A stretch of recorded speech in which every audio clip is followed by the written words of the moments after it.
Hello, my name is Ralf Friedrichs. I'm an addiction recovery coach and the host of the Take Your Life Back Today show. I want to share something with you about substance abuse, and let me be crystal clear to leave an everlasting impact upon you. Just imagine being buried alive, laying in a coffin, gasping for your last breath, but you know you're not dead. You think about trying to push the lid of the coffin straight up, but the enormous weight of the dirt won't allow you. You also think about maybe banging on the coffin lid to unsettle some of the dirt, and then maybe, just maybe, somebody standing by your grave might notice and start digging their way down towards you. This is what it's like to find yourself at the lowest point of alcohol and drug addiction. You know you need help, you know you can't do it on your own, but you don't know which way to turn. In reality, there are probably people standing by your grave, mourning your death. But you don't know that. You just think today is the day for your death. Usually, though, people don't think about death when they're habitually abusing drugs and alcohol. In order to feed an addiction, you have to be great at repressing the fear of death. I often ask you, my audience, did it ever come across your mind that by abusing drugs and alcohol that maybe, just maybe, you might be taking a chance on overdose and taking what's preciously given to you by God, your life? Not away from just yourself, but from your loved ones, your children, your husband, your wife, and your parents. With this, let me leave one last thought. Don't be the person on these index cards that had a problem but didn't reach out in time, that's laying in a coffin alive now. Instead, be a person that calls me at 844-405-HELP and let me help you take your life back before your life is gone. There are other people like Larry Geis from the Geis Academy at 516-458-2741. Larry Geis is an addiction recovery coach, a life coach. He will help you from your addiction to your recovery. Go to www.odysseyconsultant.org and you can find him there. Larry and I always tell our clients that it doesn't matter where you've been. What matters is that you're here today reaching out for help. What matters is that you are reaching out before you are like this person laying in a coffin with nowhere to turn. Go call Larry Geis at 516-458-2741, and when you speak to Larry, let him know that you heard about me from the Take Your Life Back Today show.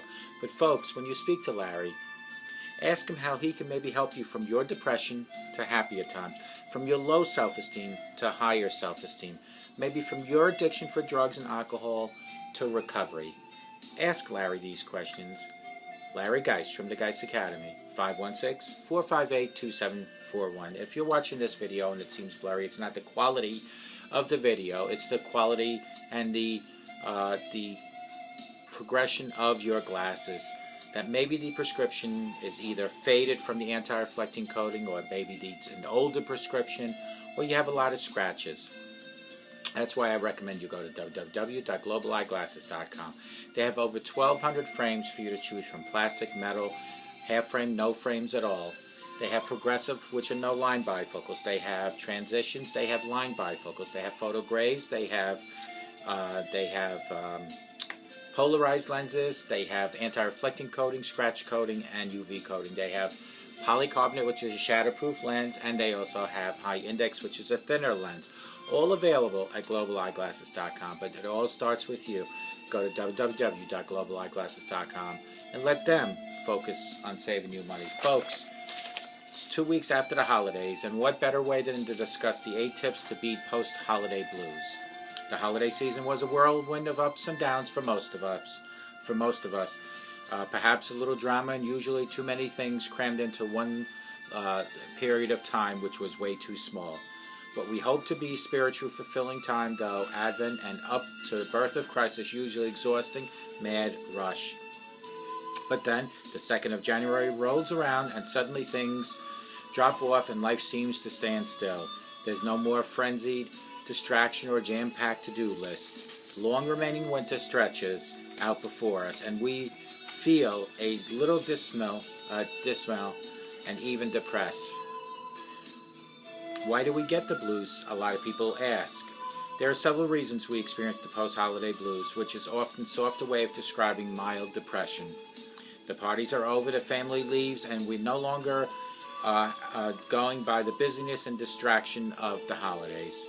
For some of us, we're lamenting a Christmas that wasn't what we had hoped to be, and maybe we regret some of the things we might have said to some relatives. Perhaps we experienced loss strained family relationships, and even, for some of you, relapse.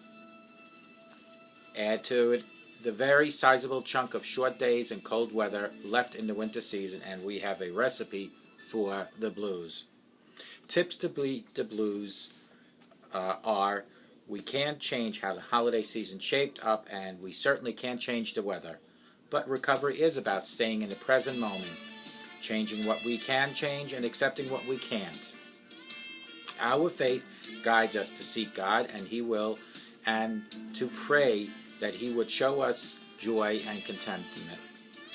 And the good news is there are actually several things we can do to brighten post-holiday season. And here are those 8 things. Number 1 is sleep, but not too much, but a good 6 to 8 hours. Many times we're so overextended ourselves during the weeks of December that when January hits, we truly are exhausted, and maybe even under the weather. Try to reestablish regular sleep patterns as soon as possible, neither too much nor too little. It's amazing what adequate sleep can do for our mood and our outlook. Number 2, make peace. Maybe you're still mulling over an argument you had with your sister, or you're feeling remorse because you overindulged or had a slip-up. Much of our disappointment after the holidays comes from the fact that people, including ourselves and circumstances, didn't meet our expectations. Take time to work through the resentment and make the necessary amends with whoever needs that to be done with. Seek God's forgiveness and guidance, and extend the grace and forgiveness to yourself and to others. Number 3, resist the urge to hibernate. When we aren't feeling at the top of our game, the temptation is to hole up in our pajamas in front of the television. While it seems comfortable, it rarely makes us feel any better whatsoever. Despite the cold, we could get out of the house a lot more and try to freshen up. Make plans with friends, check out local attraction, or plan a dinner party. You aren't the only one feeling down, so reaching out to others will help you as well as them. Schedule some fun into the post-holiday weeks ahead. Number 4, reestablish good self-care practices. We overindulged, skipped our workouts, or neglected our prayer time. Now is the time to get back on track. When we clean up our diet, get back to regular exercise, and resume our spiritual practices, we quickly get back to feeling like ourselves. Fresh air will do wonders.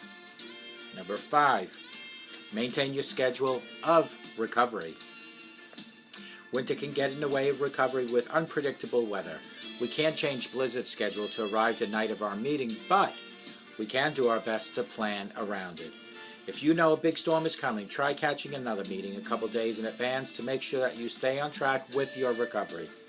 Pick up the phone and reestablish connections with any program, friends who haven't talked to you over the holiday season. Plan ahead. Number 6, make spiritual plan. Well, we're focused on a typical resolution like losing weight and paying down debt. It can also be a good time to make some resolutions for our spiritual growth. How would we like to grow in God in the year to come? Should be one of your questions. What spiritual disciplines would we like to establish is another good question. Number 7, focus on service. Nothing takes us out of our own bad mood like helping someone else. Look around you for opportunities to serve at your meeting, at the church, or within your community. Pray that God would show you how to become the best servant possible for others in need, because serving others, you serve yourself. And number 8 is to be grateful. No matter how rough the holiday season may have been, if we are alive and in recovery, we have much to be grateful for.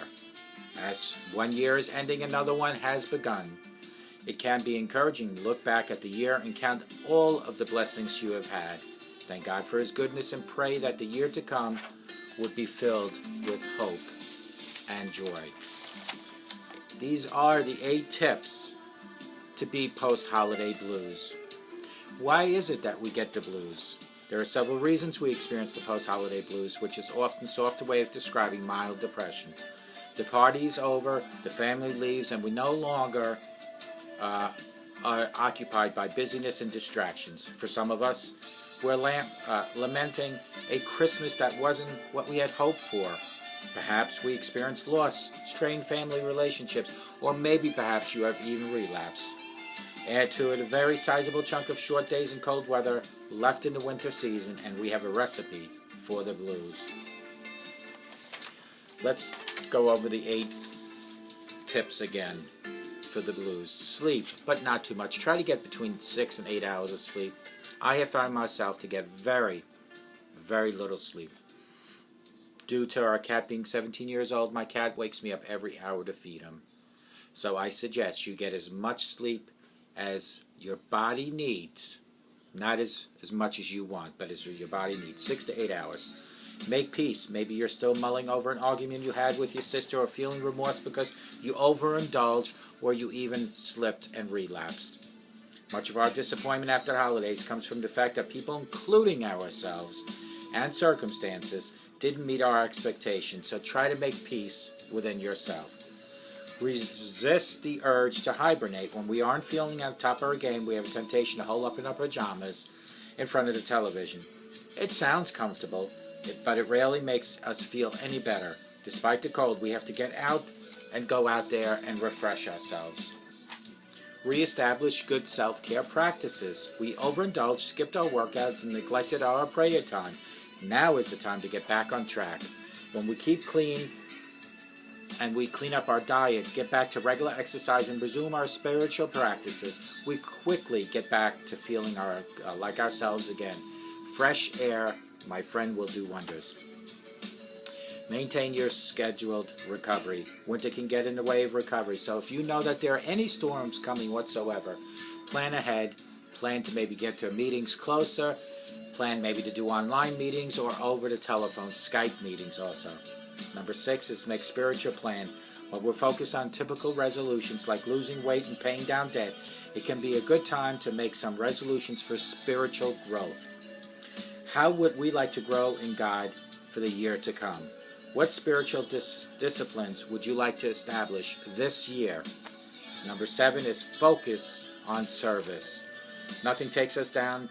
Nothing takes us out of our own bad mood like helping someone else. Your neighbors, perhaps. Your friends at church. Look around for opportunities to serve at your meeting, at your church, and within your community.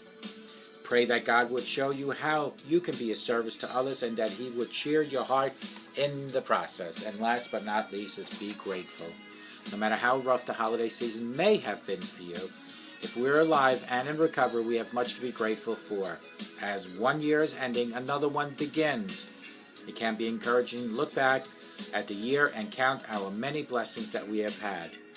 Thank God for His goodness and pray the year to come is even better than the previous year. If you have issues, depression, low self-esteem, addiction to drugs, addictions to alcohol, or any other issues, don't be the person on these index cards I read about in the beginning of the show that didn't shout out, didn't lean on anyone, but is laying in a coffin now, stuck. Be a person instead that either calls myself at 844-405-HELP or gets a hold of Larry Geis at 516-458-2741. Utilize life coaches, addiction recovery coaches, therapists, counselors, psychologists, psychiatrists as crutches. Yell out from there. There's no shame on asking for help. What is shameful is when you don't ask for help. Let today be the first day of your new life. Let today be the first day of showing gratitude. Let today be the first day of leading by example. Let today be the first day of quitting drugs and alcohol. Let today be the first day of your new life. And let today be your day for me to help take your life back. Call me at 844-405-HELP and let me help take your life back. I hope to God, no matter where you are, you remember that a sober today promises a better tomorrow. And I hope to God that each and every one of my audience has the best day of your life. But more importantly, I hope you all have a sober rest of your life. And may God bless you.